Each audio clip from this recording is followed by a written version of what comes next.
السلام علیکم ورحمۃ اللہ وبرکاتہ. وبه نستعين. أما بعد، أعوذ بالله من الشيطان الرجيم. بسم الله الرحمن الرحيم. قل هل يستوي الذين يعلمون والذين لا يعلمون؟ صدق الله العظيم.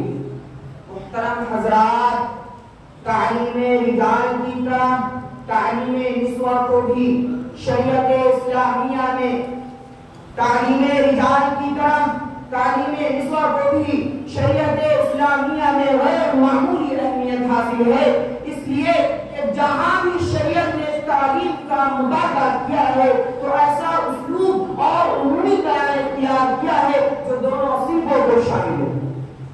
حضرات، تعلیم نسواں کی اہمیت ہی کا نتیجہ تھا کہ جناب محمد رسول اللہ صلی اللہ علیہ وسلم جس طرح مرد کو وعظ و نصیحت فرماتے ان کو تعلیم دیا کرتے تھے، اسی طریقے سے خواتین اسلام کو بھی وعظ و نصیحت فرماتے اور علوم و معارف سے ان کو روشناس کراتے تھے اور ان کی تعلیم کا خاص اہتمام فرمایا کرتے تھے. حضرات گرامی، بلا شبہ یہ بات کہی جا سکتی ہے کہ اگر خواتین اسلام علوم دنیا کو حاصل کر لینے کے بعد علوم عقلیہ کو بھی حاصل کر لیتی ہیں، عالمہ فاضلہ کے ساتھ ساتھ بہترین عالمہ اور شاعرہ بن جاتی ہیں، اچھی معالجہ اور ڈاکٹر بن جاتی ہیں، انجینئرنگ، ڈپلوما اور دیگر ڈگریاں ان کے پاس ہو جاتی ہیں، وہ لازم تحسین اور قابل فخر ہے. چنانچہ جب ہم پہلی صدی کی تاریخ الٹ کر دیکھتے ہیں، صحابیات کی زندگیوں کا مطالعہ کرتے ہیں تو احادیث و تاریخ ہمیں بتاتی ہیں کہ اگر تم کو عالمہ فاضلہ کی تلاش ہے تو حضرت عائشہ صدیقہ کی حیات پاک کو مطالعہ کرو. اگر تم کو کسی مفتی کی تلاش ہے تو حضرت حفصہ، ام سلمہ اور حضرت فاطمہ الزہرا رضی اللہ عنہا کی سوانح کا مطالعہ کرو. اگر تم کو کسی حافظ و قاری کی تلاش ہے تو ملکہ ہارون رشید کی کنیزوں سے عبرت حاصل کرو. اگر تم کو کسی محدث اور مفسر کی تلاش ہے تو ابن عساکر کے استادوں کی زندگیوں کا مطالعہ کرو. اگر تم کو کسی مورخ اور ڈاکٹر کی تلاش ہے، کسی شاعرہ اور ادیبہ کی تلاش ہے، کسی حسابدہ اور دیگر علوم عصریہ میں ماہر خواتین کی تلاش ہے تو حضرت عائشہ کی مثال تمہارے سامنے.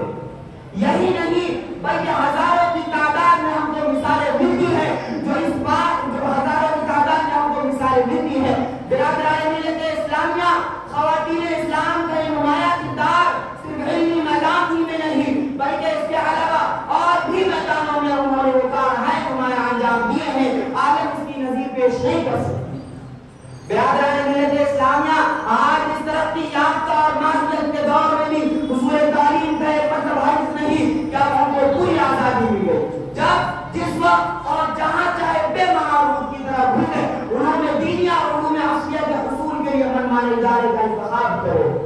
حضرات، اس نازک اور پرفتن دور میں ہر جسم کو اتنی کھلی آزادی نہیں دی جائے گی.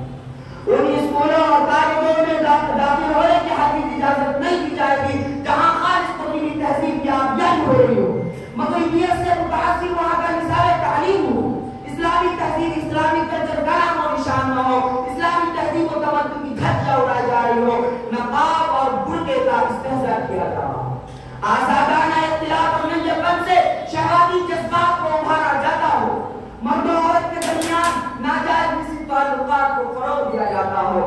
میرے بھائیوں اور میری بہنوں، ان ہرے ہرے باغات کی لالچ میں مت آؤ، ان ہرے ہرے باغات کی لالچ میں مت آؤ. مال و دولت کا حرص مت رکھو بلکہ اپنی عزت و عظمت کو پہچانو، اپنے وقار اور مرتبے کی حفاظت کرو.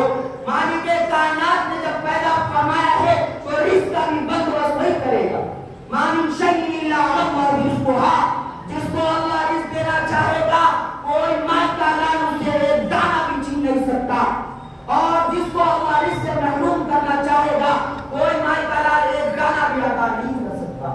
دعا کیجئے کہ اللہ تعالیٰ تمام مسلمان مرد و عورت کو دین کی صحیح سمجھ عطا کرے اور علوم عصری سے ہم سب کو دلچسپی عطا فرمائے. آمین. وآخر الدعوانا الحمدللہ رب العالمین. محمد مالک گڈا محمد سراج الدین تیار کریں.